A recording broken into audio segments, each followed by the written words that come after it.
Bonsoir.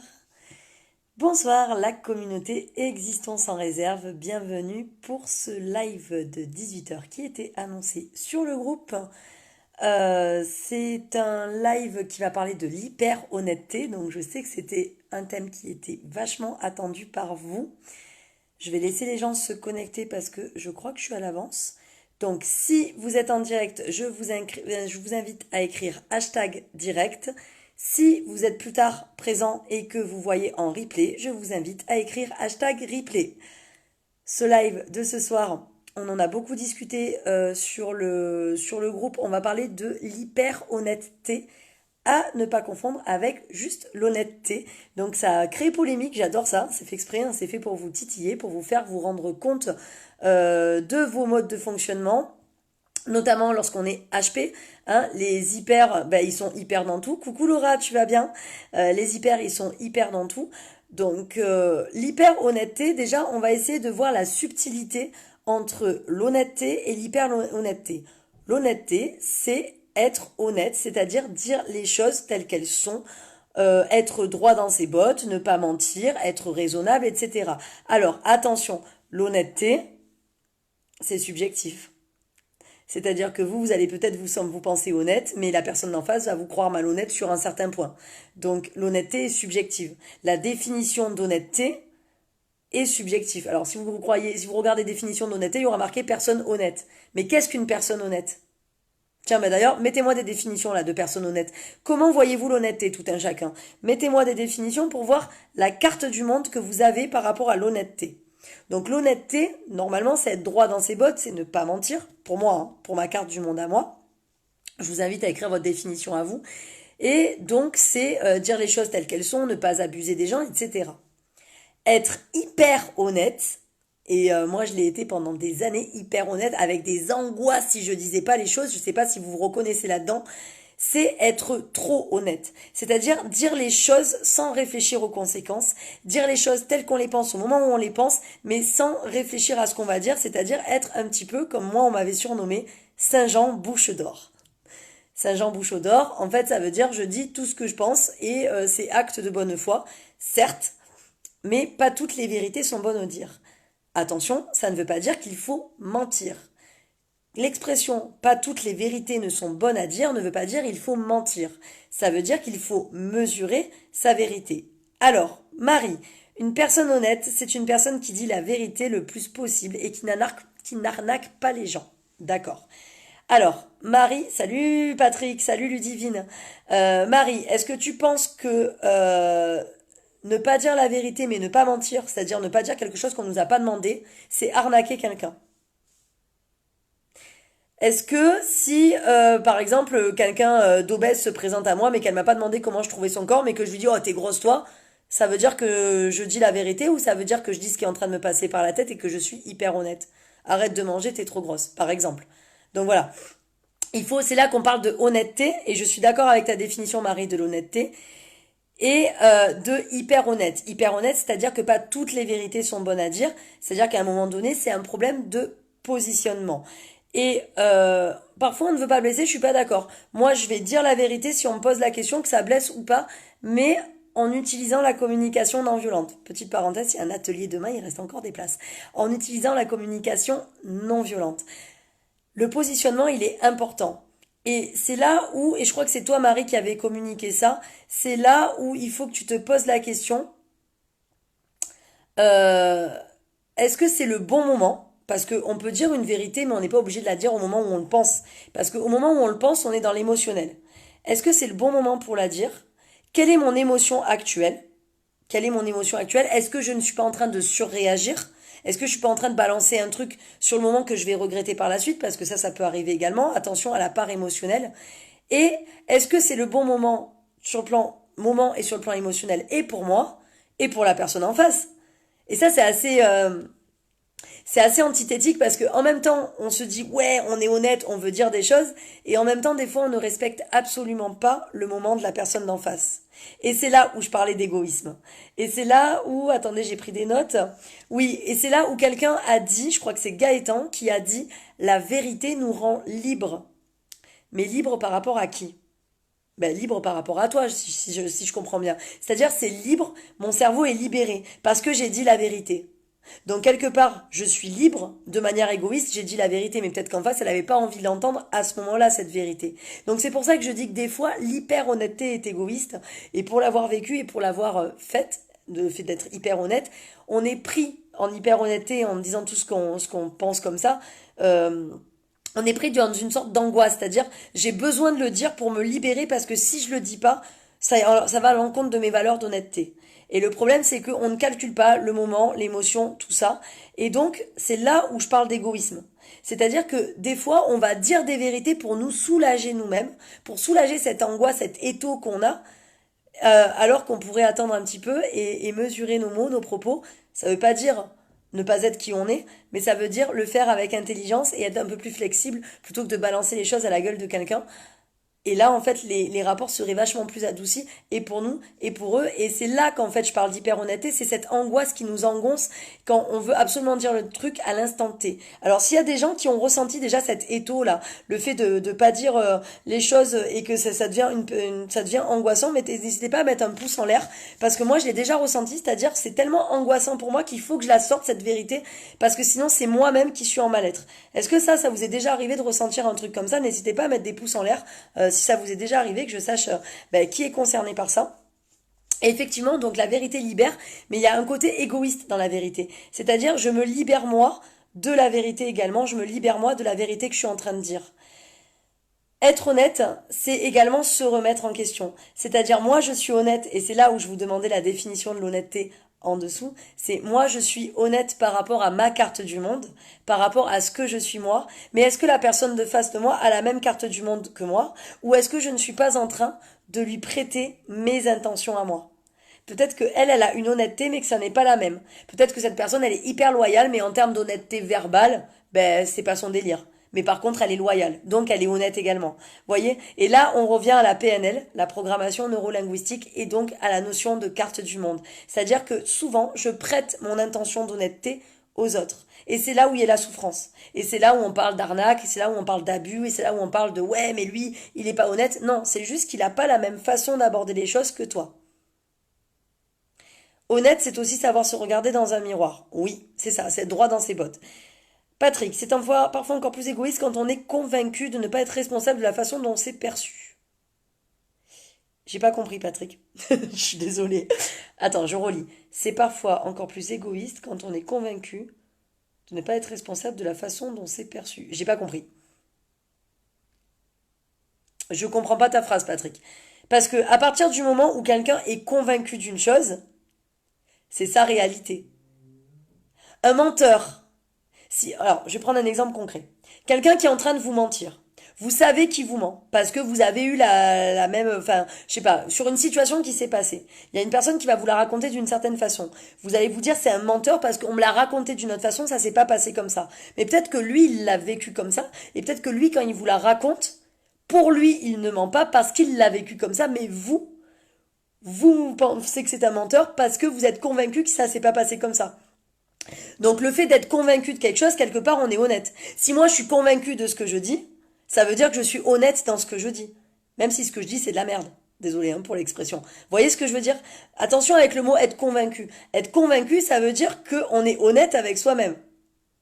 Être de mauvaise foi, c'est différent. Ça veut dire qu'on sait que c'est pas vrai, mais qu'on va dire quelque chose de différent. Patrick, on se libère de la façon dont c'est perçu. Donc on dit plus facilement des vérités, pas forcément au bon moment. D'accord, ok, oui, c'est bon, j'ai compris. Donc oui, ben c'est ça, ça rejoint ce que je disais en fait, Patrick. C'est ce côté égoïste de se libérer soi-même en fait. L'honnêteté, c'est vous avec votre conscience. En fait, l'honnêteté, il y en a qui sont doués en manipulation. Alors attention aussi avec le terme manipulation. La manipulation, ouais, ok, il y en a qui sont doués en manipulation, mais il faut aussi se laisser manipuler. Et là, ça revient à la base de la communication. Alors là, je peux pas le faire parce que je tiens le téléphone, j'ai pas fait sur Zoom. Mais en communication, il y a un émetteur et un récepteur. L'émetteur, s'il veut émettre pour manipuler, le récepteur est libre de se laisser manipuler ou alors de déjouer la manipulation. Même s'il y en a qui sont doués en manipulation, ok. Mais ça veut pas dire que quelque part, il est doué en manipulation, il est honnête pour lui-même. Il est fidèle à lui-même. Quelqu'un de malhonnête, ça serait vraiment quelqu'un qui va te dire achète jaune alors que c'est noir en fait. Ça serait vraiment quelqu'un qui va aller à l'encontre de limite dans le mensonge. Mais être honnête avec soi-même, ça veut dire être en phase avec ses propres valeurs. C'est-à-dire que c'est pour ça que je vous demandais une définition de l'honnêteté. Est-ce que l'honnêteté pour quelqu'un, ça va être la loyauté? Est-ce que l'honnêteté, ça va être de dire toutes les vérités? Est-ce que l'honnêteté, ça va être de, je sais pas, pour un vendeur, de faire des prix super compétitifs? Est-ce que l'honnêteté, ça va être de se brader? Est-ce que l'honnêteté, ça va être d'être gratuit pour certaines personnes? Qu'est-ce que l'honnêteté, en fait? L'honnêteté, elle est subjective. Et c'est là où je reviens avec la notion d'égoïsme quelque part. C'est que l'honnêteté, elle est en fonction de vos valeurs. Et mes valeurs à moi ne sont peut-être pas les mêmes que les valeurs de la voisine ou du voisin. Parce qu'on a tous grandi avec des expériences et une carte du monde différente. Vous comprenez ce que je suis en train de dire ou pas? Si vous comprenez, mettez-moi des petits cœurs. Le problème de l'HPI, c'est que, en fait, l'hyper-honnêteté, ça va tellement vite dans notre tête et ça monte tellement en angoisse qu'on a besoin de le dire sur le moment. On a besoin de le dire sur le moment parce que déjà, on pense qu'on va oublier par la suite.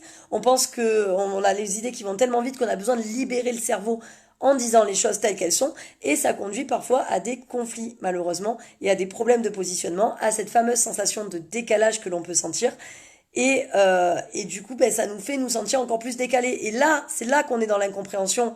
Euh, C'est-à-dire que c'est là qu'on est dans l'incompréhension. C'est-à-dire que en fait, on est je suis en train de lire en même temps, c'est pour ça que je bégaye. C'est là qu'on est dans l'incompréhension, c'est-à-dire qu'on a dit les choses de manière honnête en rapport avec nos valeurs, mais en face c'est super mal perçu parce que c'est pas en rapport avec la bienséance de la personne dans sa tête à elle. Et en fait, du coup, c'est pour ça qu'on se sent en décalage et qu'on se sent rejeté. Mais voilà, c'est juste une histoire de positionnement et de communication, et ça s'apprend. Ça s'apprend sur le plan émotionnel, ça s'apprend sur le plan de l'estime de soi aussi, parce que parfois, ben, si on ne dit pas les choses, on a tendance à se mésestimer, alors que ça n'a rien à voir. C'est vraiment grandir et devenir flexible. Ça veut pas dire que vous allez être malhonnête. C'est vraiment une question de flexibilité. Et celui qui se donne le choix de la flexibilité, c'est celui qui va faire preuve d'intelligence. Marie, oui, et en plus, dès qu'un manipulateur sait que nous sommes hyper honnêtes, il peut tout nous soutirer. Alors, je suis pas d'accord. Là, on est... oula, je vais pas me faire des amis, attention, mais c'est pas grave, hein, vous me connaissez, vous savez que je suis authentique. Arrêtez de vous cacher derrière votre hypersensibilité, votre hyper honnêteté, votre HPI, votre machin, votre ci, votre là. Ah mais je suis hypersensible donc c'est pour ça que je suis comme ça. Non, non. Vous avez décidé d'être comme ça par rapport avec votre hypersensibilité. Ah ben je suis HPI, c'est pour ça que je suis en décalage. Non, vous avez décidé de vous mettre de côté par rapport à votre HPI parce que vous le vivez mal. Moi je suis HPI, je suis pas décalée. Je suis décalée affirmée si vous voulez, mais je me sens pas en décalage, au contraire, j'ai un lien social qui est hyper fourni, j'ai des amis tout le tour du ventre et voilà, ben j'ai mis du temps à me construire, mais voilà. Donc faut arrêter de dire ah parce que je suis hyper honnête, on va me manipuler. C'est pas vrai. C'est pas vrai. Vous allez rentrer, vous allez, si vous êtes hyper efficient et hyper efficace dans votre tête et hyper perspicace, on va pas vous manipuler. Moi, je suis hyper honnête. Il est pas né le mec qui va me manipuler. C'est arrivé par le passé, j'ai déjoué ça et basta. Donc, c'est pas une histoire d'hyper honnêteté, c'est une histoire de positionnement et d'estime de soi. Attention. Ça, c'est vraiment, Marie, je suis désolée, mais vraiment, il faut faire attention à ça. Ludivine, toute vérité ne serait pas bonne à dire. Pff, alors, on va éviter les pus aussi parce qu'on est dans la bienveillance et j'aime pas les débats qui sont comme ça, hein, je suis désolée, mais voilà, toute vérité ne serait pas bonne à dire. Non, effectivement, toutes vérités ne sont pas bonnes à dire. Il y a des moments pour ça. En ayant travaillé 17 ans aux urgences, je vais pas dire à un mec, vous êtes en train de mourir du cancer sans l'avoir préparé avant, par exemple. Donc toute vérité n'est pas bonne à dire. Il y a des moments pour dire la vérité. Quelqu'un à qui on vient de découvrir une maladie grave et qu'on sait qu'il est condamné, on va pas lui envoyer dans la tronche de suite. Il y a une équipe d'annonce pour ça. Donc non, toute vérité n'est pas bonne à dire. Et c'est donc, j'en reviens, faire preuve d'intelligence et de flexibilité pour ménager les autres. Et c'est là où ça me fait rire. Parce qu'on se targue. Ouais, c'est la façon dont on se regarde qui compte exactement, Patrick. Parce qu'on se targue de dire oui, on est des gens bien, on est des empathes et tout. Et parfois, on lâche des scuds à la... Merci, Laura, à la diplomatie. Des fois, on lâche des scuds à la gueule des gens sans prendre attention à leur façon de vivre les choses. Et tant le scud qu'on lui a lâché à la tronche, ben, cette personne, elle va super mal le vivre, elle va le ruminer, voire elle va vomir le soir. Et nous, on le sait pas, on dort bien parce qu'on s'est libéré de notre honnêteté par égoïsme. Donc, faut vraiment mesurer vos propos. Attention. Merci, Marie. Voilà, tu vois, tu reconnais, on peut être horrible sans faire exprès, Marie. Et Le pire, et c'est là où je te rejoins Marie, le pire c'est que nous, c'est bienveillant de notre part, mais la personne derrière, ça peut la dévaster. Et des fois, moi, ça m'est arrivé d'avoir des gens qui sont revenus des années après en me disant, putain, un jour tu m'as dit ça, je sais que c'était pas méchant de ta part, ça m'a marqué pendant plus de 2 semaines. Là, tu te dis, merde, j'ai balancé un scud sans faire attention, et la personne, ça l'a torturé pendant 2 semaines, et c'est pas ce qu'on veut. À partir du moment où on est hyper honnête, on veut pas le mal des gens. Et c'est là où je reviens à l'égoïsme, en fait. C'est-à-dire qu'on se libère, nous, sans penser à ce qu'il y a derrière. Patrick, tout est bon à dire, il faut juste trouver le bon moment, le non-contexte. C'est ça. C'est ça que je disais. Toute vérité n'est pas bonne à dire, c'est à un moment donné, il faut mesurer ses propos. Ça veut pas dire qu'il faut être en suradaptation, ça veut dire qu'il faut faire preuve, encore une fois, d'intelligence, de flexibilité. Sonia, est-ce que c'est normal de sentir du regret pour notre hyper-honnêteté au moment où on nous ment? Je vois pas le rapport, en fait, entre ton hyper-honnêteté et le fait qu'on te mente. Si tu sens du regret sur ton hyper-honnêteté au moment où on te ment, si j'ai bien compris, ça veut dire que toi t'as été hyper honnête avec quelqu'un et que cette personne t'a menti, ça veut dire que tu lui as prêté tes intentions. Re-regarde le début de la vidéo. Quand on regrette le comportement de quelqu'un, ça veut dire qu'on attendait un certain résultat de ta part, de sa part, par rapport à des intentions qu'on lui prêtait, par rapport à notre mode de fonctionnement. Or, même si on est similaires dans nos différences, on a chacun notre carte du monde et on ne peut pas prêter nos intentions à l'autre et après regretter qu'il n'ait pas agi de la façon dont on l'imaginait parce que c'est par rapport à notre carte du monde et lui à la sienne. Par contre, avoir donné sa confiance en quelqu'un et que cette personne nous l'a fait à l'envers, là c'est différent. Là oui, on peut regretter d'avoir été honnête avec cette personne parce qu'elle nous a pris pour un con, mais on coupe les ponts et basta. Mais par contre, il faut faire attention. Merci Sonia. Il faut faire attention à ne pas prêter ses intentions. Et c'est là où vous serez toujours malheureux. Si vous prêtez vos intentions et que vous attendez des résultats, ça sera forcément pas les résultats escomptés. C'est un petit peu comme la peur de l'échec et la peur de la réussite. Ah, j'ai peur d'entamer cette procédure, ce protocole, ce programme, etc. parce que j'ai peur que ça ne marche pas sur moi. Ouais, mais tu as envie de le faire? Oui, j'ai envie de le faire. Donc fais ce que tu as envie et après tu réajusteras par rapport au résultat. Mais si vous pensez qu'en résultat, qu'en intention, qu'en comportement des autres, vous serez toujours malheureux parce que vous vivrez par rapport aux autres. Soyez droit dans vos bottes à vous. Soyez hyper honnête avec vous-même. Les autres, ils sont ce qu'ils sont. C'est à vous, non pas de vous adapter, mais d'être droit dans vos bottes. Et c'est pas aux autres de s'adapter à vous non plus. On peut vivre en harmonie, en étant droit dans ses bottes, mais en attendant rien, en fait. C'est là. Ne mettez pas votre valeur dans les yeux des autres. Votre valeur, elle est à vous. N'attendez pas forcément des intentions que vous allez prêter aux autres parce que vous serez forcément malheureux. Soyez votre gâteau entier vous-même. Ne soyez pas qu'une part de votre gâteau et que les autres comblent cette part. Vous êtes un gâteau, les autres c'est des cerises. C'est ça qu'il faut se dire. Vous êtes un gâteau entier et les autres c'est des cerises. Et tant que votre gâteau à vous il sera pas entier, ça sera un travail à faire sur vous. Tant que vous vous sentirez pas complet tout seul, c'est là qu'il faut faire un travail sur vous. Et là, si vous voulez, on peut en discuter en privé. Il n'y a pas de souci. Mais par contre, prêter ses intentions aux autres, c'est super dangereux parce que ça va vous amener à être malheureux en continu, vu que les autres n'auront pas la même intention que vous, ni la même carte du monde, ni les mêmes expériences, ni le même vécu, etc. Sonia, ce sont les attentes qui déclenchent des tristesses. Et oui, Sonia, c'est ça. Si on fonctionne en résultat, on sera forcément malheureux. On ne passera pas à l'action. On n'osera pas sortir de notre zone de confort, etc. Si on fonctionne en désir, tout en restant dans la légalité, bien sûr, attention, si on fonctionne en désir, j'ai envie de parler à lui, j'ai envie d'aller boire un coup là-bas, peu importe le résultat, j'ai envie de parler à ce mec qui me plaît, peu importe le résultat, suivant sa réponse, j'aurai un autre désir. Si on fonctionne en désir, on avance. Si on se dit, j'ai envie de parler à ce mec, mais c'est sûr, j'ai pas lui plaire, il est trop beau, il va me foutre un râteau et tout, j'ai pas lui parler, à fonctionner comme ça, on fait rien. J'ai envie de faire un truc, je mesure le risque de le faire dans le sens j'ai envie de sauter à l'élastique, je vais vérifier que l'élastique soit attaché, façon de parler, mais j'ai envie de faire le truc, je vais le faire, peu importe le résultat, je ne regretterai pas de ne pas l'avoir fait. Et même si le résultat est négatif, ça implique quoi? Rien en fait. Je vais garder mon toit sur la tête, je vais garder mon salaire, ça n'implique rien. Donc il faut arrêter de se mettre des peurs et vraiment agir à son niveau. Alors, Patrick, surtout que les JP, Jean-Pierre, Jean-Patrick, ce sont souvent des objectifs de fou.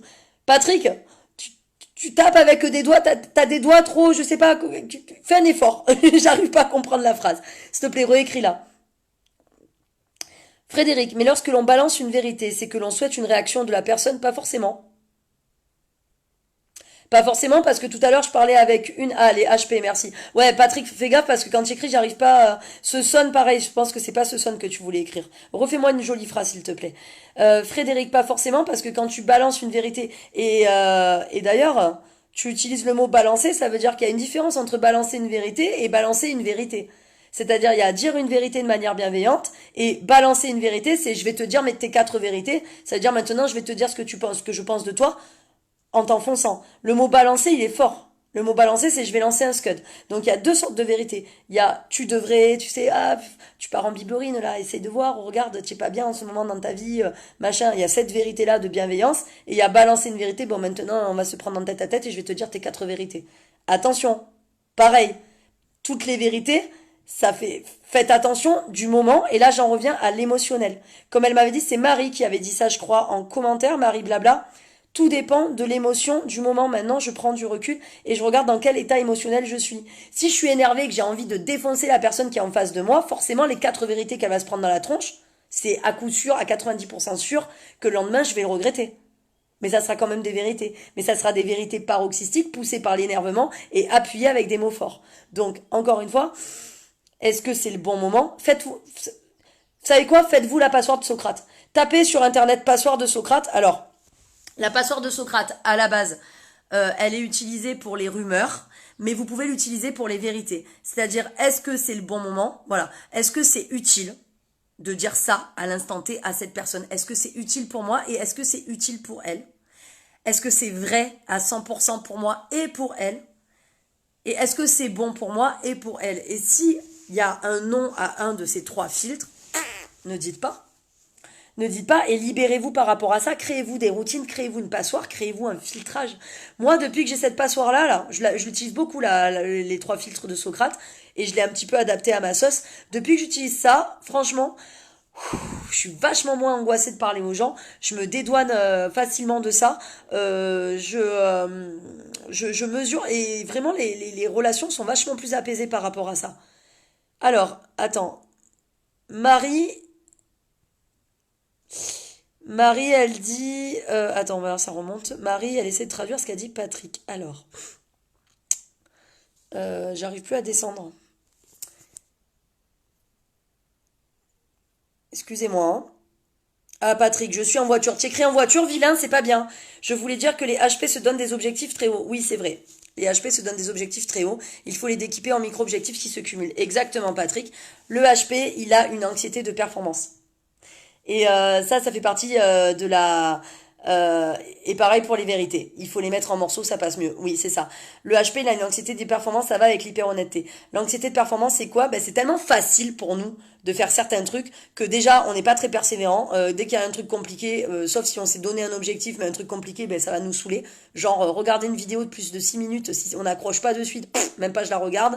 Voilà. Le HP, c'est tellement facile pour lui que du coup, la persévérance, il connaît pas trop. Et c'est pareil pour la vérité, et c'est pareil pour les objectifs. C'est soit ça match pas. Et c'est là où il faut mesurer, effectivement, faire la méthode des petits pas. Effectivement, tu as raison. Hop. Qui c'est qui a commenté? J'ai plein de commentaires. Je crois que Patrick dit qu'on a de hautes attentes envers les autres. Oui, Marie, ça rejoint ce qu'il vient de dire. Effectivement, tu as bien traduit.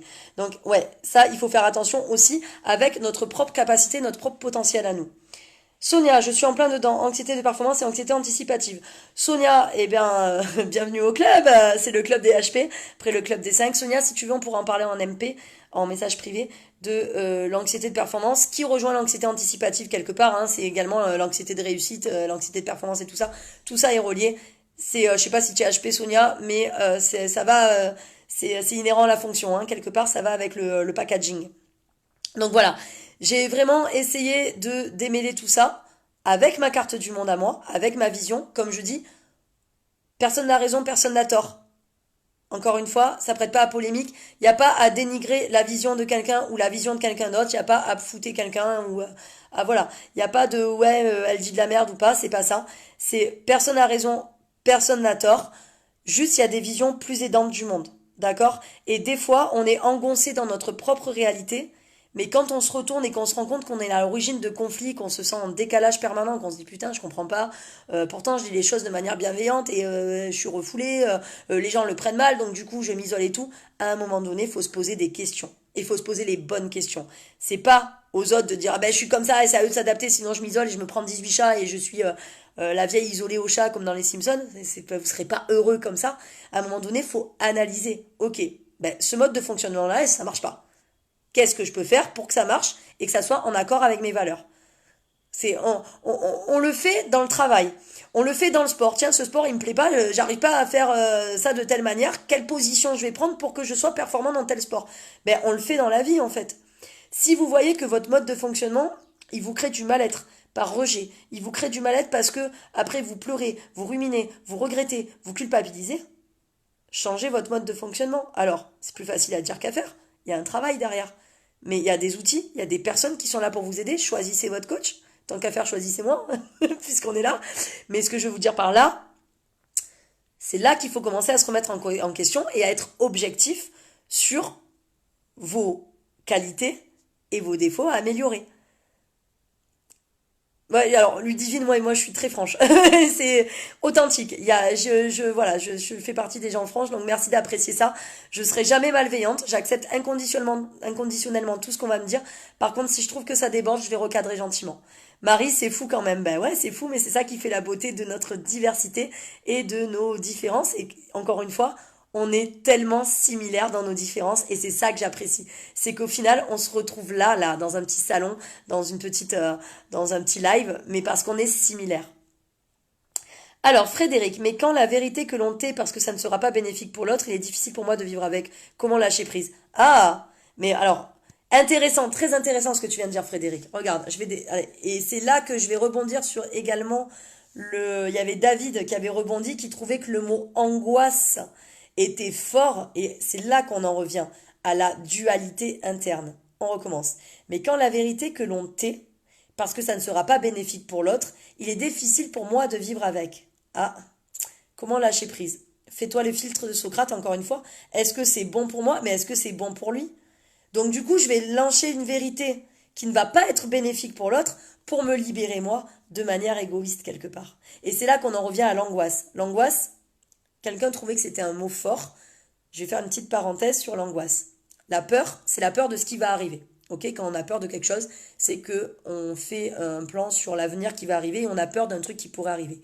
L'angoisse, c'est dans le présent.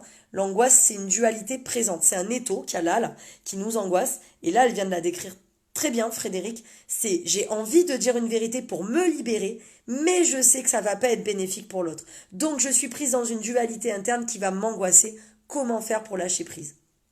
Pour lâcher prise, Frédéric, dans ces cas-là, il faudrait que tu t'instaures, et moi je trouve que ça marche bien, les routines. C'est-à-dire, ok, je suis face à ce genre de situation, j'ai envie de dire un truc, mais je sais que je vais ruminer et que l'autre c'est pas bénéfique pour lui, je fais mes 3 filtres. Si cette vérité, elle passe pas les 3 filtres, je le dis pas, mais moi au moins je lâche prise parce que mes 3 filtres m'ont servi de douane quelque part.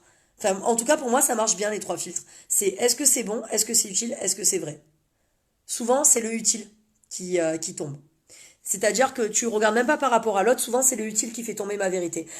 Moi, des fois, c'est est-ce que c'est vrai? Ouais, c'est vrai, il faudrait que je lui dise. Est-ce que c'est bon? Pas vraiment pour lui. Est-ce que c'est utile de le dire? En soi, ça va pas faire avancer le schmilblick. Ok, j'ai 2 noms, je dis rien. J'ai été honnête avec moi-même, je me suis posé mes 3 filtres, j'ai été honnête avec ma routine et je me suis honorée en la respectant. Important. Ludivine, moi je bois du thé car Delphine, t'es merveilleuse, t'estimes, et t'es respecte. Merci Ludivine. Voilà, donc j'espère Frédéric que j'ai répondu à ta question, mais je vois que tu mets des pouces et des petits cœurs, donc je pense que oui. Est-ce que ça vous a fait un petit peu avancer? Si ça vous a fait un petit peu avancer, n'hésitez pas à marquer hashtag merci en commentaire. Et puis voilà, il est 18h28, on a fait une demi-heure de live, donc c'est cool. Je vous souhaite un super beau week-end pour les 2 jours à venir. La semaine prochaine, j'ai pas encore établi le thème de la semaine prochaine, donc ça sera la surprise. Et de toute façon, il y aura un live également la semaine prochaine. J'essaye de faire un live par semaine pour les thèmes. Si je suis prise, je vous mets de toute façon un replay. Et voilà, j'espère que ça vous a plu. Merci Marie, merci à toi d'avoir été fidèle. Merci Florence d'avoir été là également. Ludivine, merci beaucoup. Merci Frédéric d'avoir été là. Frédéric, de toute façon, on se voit mardi soir dans la méthode. Et puis voilà, n'hésitez pas à continuer de commenter, même si je suis plus en direct. Vous savez que je suis réactive, donc je répondrai à distance. Merci Virginie et Ludivine. Valérie, alors merci tout le monde, hein, merci Sonia. Et en tout cas, merci de votre fidélité, merci d'être là au rendez-vous, merci de réagir, de faire vivre ces lives, c'est un plaisir, vraiment, de réagir avec vous, de répondre aux questions et d'avancer ensemble, en fait, tout simplement. Je vous souhaite une très belle soirée, bye bye et à très vite. Des bisous tout le monde.